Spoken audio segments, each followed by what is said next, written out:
வட இந்தியாவில் வந்து இவங்க வந்து மீண்டும் மக்களை மூடநம்பிக்கைக்கு நேராக அல்லது அந்த மனுதர்ம சனாதன சாதிய கட்டமைப்புக்கு நேராக அவளை எடுத்து செல்லுகின்ற அதை ஒரு ஜாதி பெருமை என்று சொல்லி பல்வேறு காரியங்கள் அவங்க செய்து பிற்போக்குத்தனத்துக்கு போகிறாங்க. அதனால 2 விஷயத்தை நீங்கள் பார்க்க முடியும். ஒன்று வந்து வட இந்தியாவில் பல மாநிலங்களில், குறிப்பாக பிஜேபி ஆளுகின்ற மாநிலங்களில் குழந்தை திருமணங்கள் இன்றைக்கு அதிகரித்து கொண்டிருக்கிறது. இன்னொன்று பார்த்தீங்கன்னா, பள்ளி செல்லுகின்ற பிள்ளைகள் இடைநிற்றல், குறிப்பாக குஜராத்தில் 34 லட்சம் பேர் சென்ற ஆண்டு இடைநிற்றல் செய்திருக்கிறார்கள். இதெல்லாம் பார்க்க சமயம் மீண்டும் கற்காலத்தை நோக்கி அவர்கள் சொல்லுகின்ற அந்த கட்டமைப்பை நோக்கி அவர்கள் எடுத்து செல்கின்றார்கள் என்பது புரியுது. இதனால் இன்றைக்கு காங்கிரஸ் உள்ளிட்ட கட்சிகள் என்னை பொறுத்தவரையில் இன்றைக்கு தந்தை பெரியார், அம்பேத்கர் போன்றவர்கள் கூறிய அந்த கருத்துக்களை, சமூக சித்தாந்தங்களை இன்னும் வட இந்தியர் எடுத்துகிட்டு போனால் தான் அங்குள்ள மக்கள் மத்தியில் ஒரு விழிப்புணர்வை கொண்டு வர முடியும். அதை வந்து ராகுல் காந்தி உண்மையிலே உணர்ந்திருக்கிறார் என்பது அவருடைய பேச்சுகளில் இருந்து தெரியுது. அது காங்கிரஸ் கட்சிக்கு ஒரு நல்ல முன்னெடுப்பாக தான் எல்லாரும் பார்க்க. ஏன்னா அதை அவங்க கொண்டு போனால் தான் வட இந்தியாவில் இருக்கக்கூடிய அந்த சாமானிய மக்களை காப்பாற்ற முடியும். இவங்க பெரிய பாரம்பரியம்னு பேசிகிட்டு இருக்கான் பிஜேபிக்காரன். இங்கே இந்த நாட்டுக்கு பாரம்பரியம் என்ன?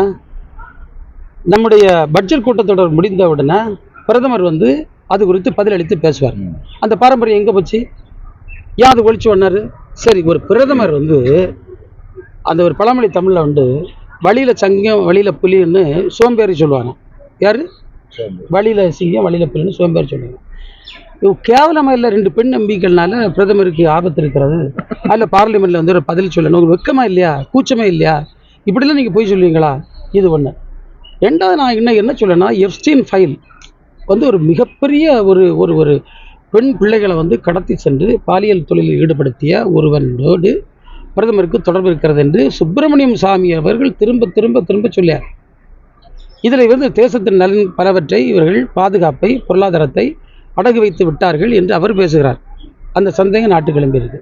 இல்லைன்னா இங்கேருந்து போடக்கூடிய பொருளுக்கு 18%, அங்கேருந்து வருகின்ற விவசாய விளைபொருட்களுக்கு 0% டேக்ஸ், என்ன இம்போர்ட் டேக்ஸ், எவ்வளோ பெரிய பாதிப்பு.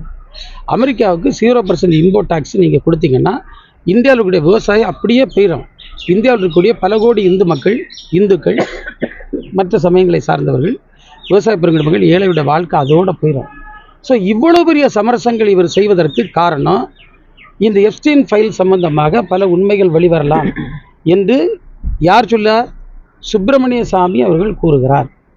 இது குறித்து இவர்களால் ஒரு வெள்ளை அறிக்கையோ இது குறித்து ஒரு சரியான பதிலை சொல்வதற்கு இவர்கள் தயக்கம் காட்டுகிறார்கள் என்று சொன்னால், அந்த தகுதி இல்லாமல் இருக்கிறார்கள் என்று சொன்னால், சாமானிய மக்களும் சந்தேகப்படையில் தப்பில்லைன்னு சொல்லும்.